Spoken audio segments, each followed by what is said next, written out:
Alright, so now that I have the spider bracket all screwed down, mounted and secured, now it's time for the surround. So the surround should be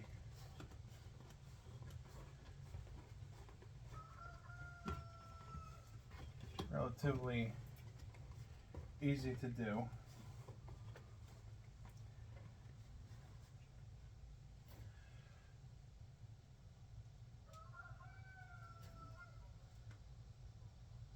Just need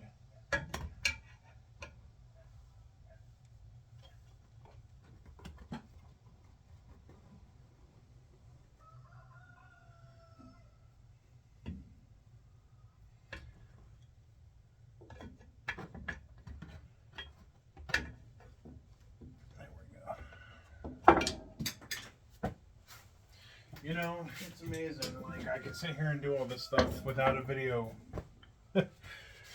recording, and then I go to try to do a recording of it, and none of it works out.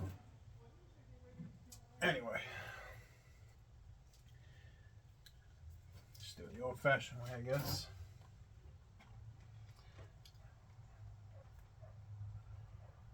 So I'm again going to take this E6000. I'm not going to scuff the basket. They didn't scuff it from the factory.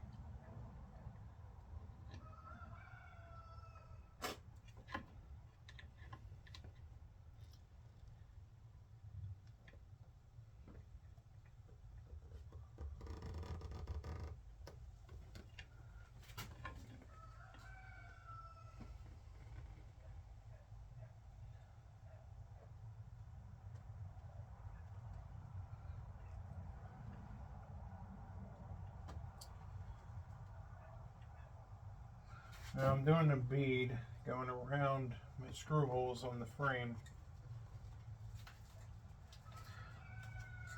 Again, I'm not too worried about the glue on the surround itself, because it should actually help a little bit with the bonding.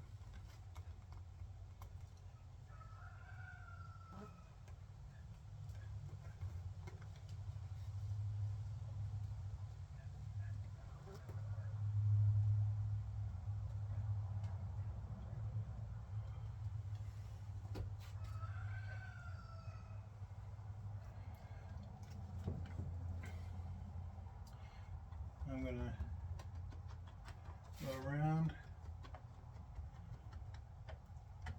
tack this around in with my fingers.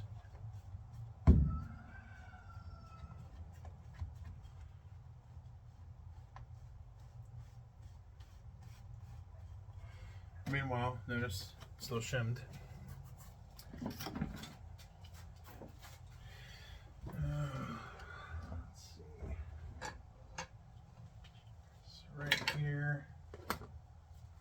I know, and my workbench in my shed's a mess, but this was kind of something I decided to do spur of the moment, last minute. I'm gonna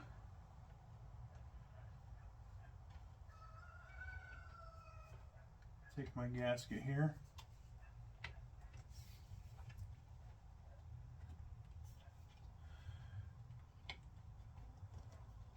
And basically what I'm doing here is I'm using the gasket as a way to kind of hold the surround down instead of just using 20-30 clamps. It's one of the reasons why I love messing around with repairs and recombs on these type of subwoofers that have these little rings. Just makes that process so much easier. Alright, so at this point in time, I have the spider glued, screws are in, they're all torqued down and tightened nicely. Once everything is set up and cured, I'm going to put a little bit of glue around them just to lock them in place, make sure they can't back out. I thought about not doing anything with these wires and just gluing them in place, but I'm not really in a position right now to be picky about how it's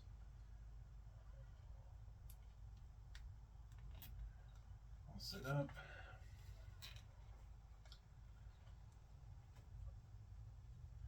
So I'm just gonna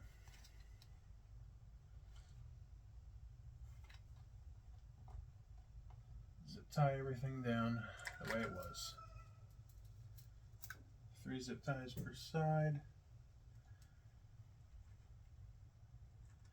Each end holds down the tinsel leads.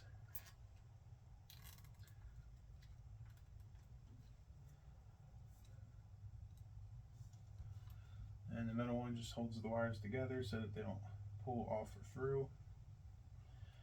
Rip out while it's playing.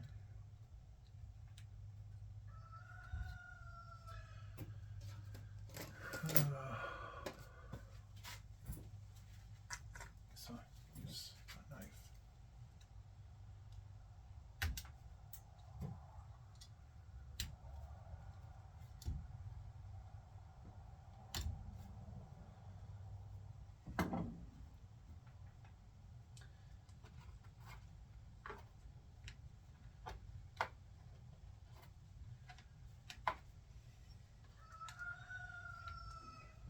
Tell you what, man.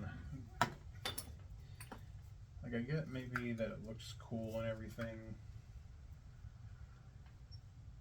but dude, it is such a pain in the butt when these companies are trying to be all cool and slick and directly terminals.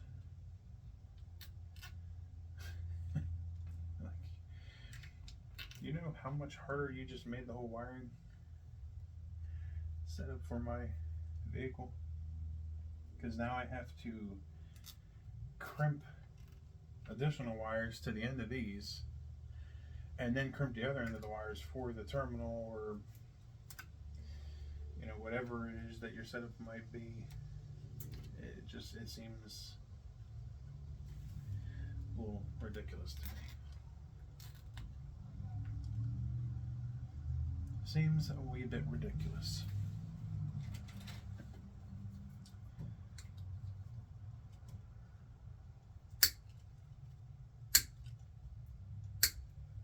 Found my snips.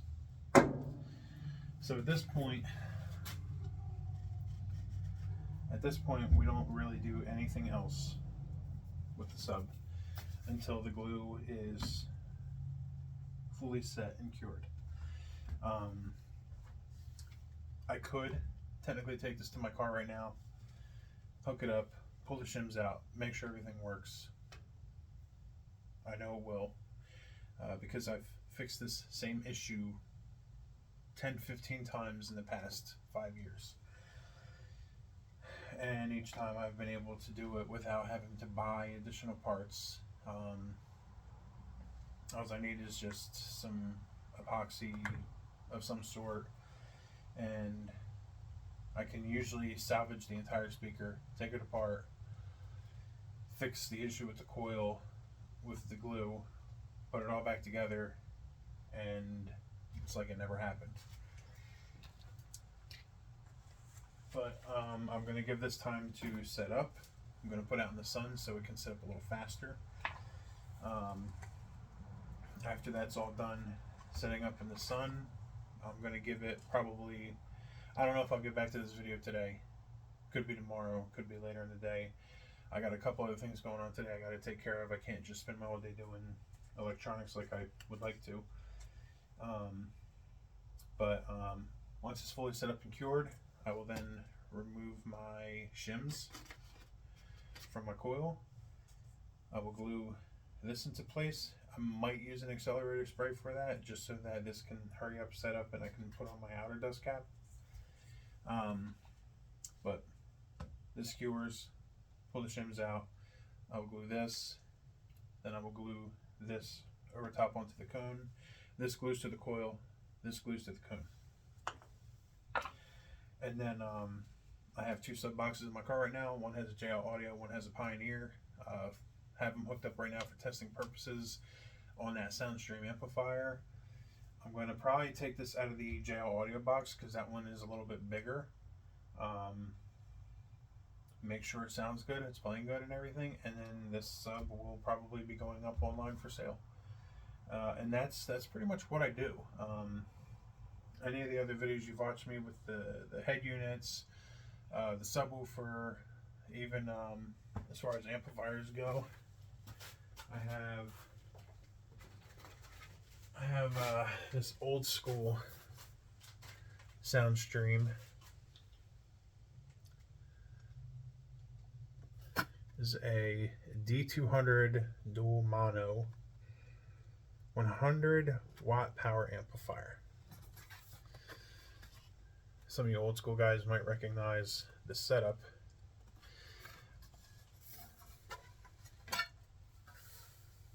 This is what the inside of these old ones look like. Now this is they call it a dual mono amplifier, but this is still a class A, AB amplifier. It's got class A circuitry. Everything inside of this actually looks really good. Technically speaking, with how this amplifier is, it probably should be recapped all the way through. I hooked this up and it powered on, and it was making like a squeaky, squealy noise through the speakers. Not really a clean sound. Not entirely sure what's going on with it yet, but this is another one that's on my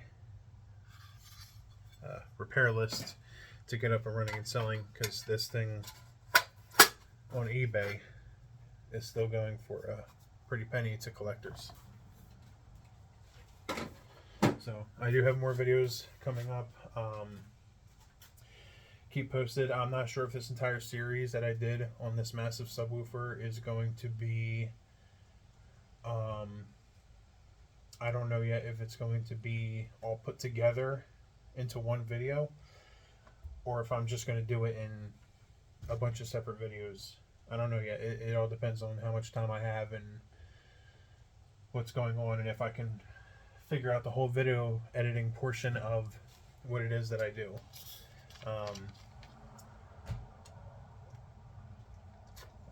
My wife actually got me this this stand that I'm using right now for Christmas last year, and it was supposed to help me with my video vlogs and everything, and between trying to find work, getting training,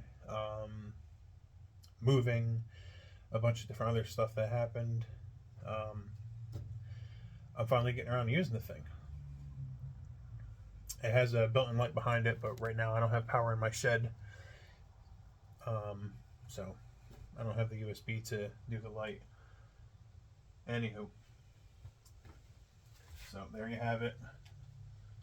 The subwoofer is getting ready to go outside, get cured, and I'll probably still go ahead and do the video of the dust cap, and I'll probably still go ahead and do a video testing it to make sure that it is noise free, just because I like to be thorough.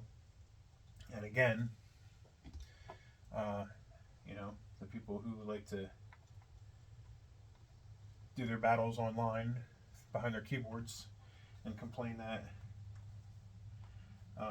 you know, I don't go into enough detail as to what I'm doing, let me make you happy.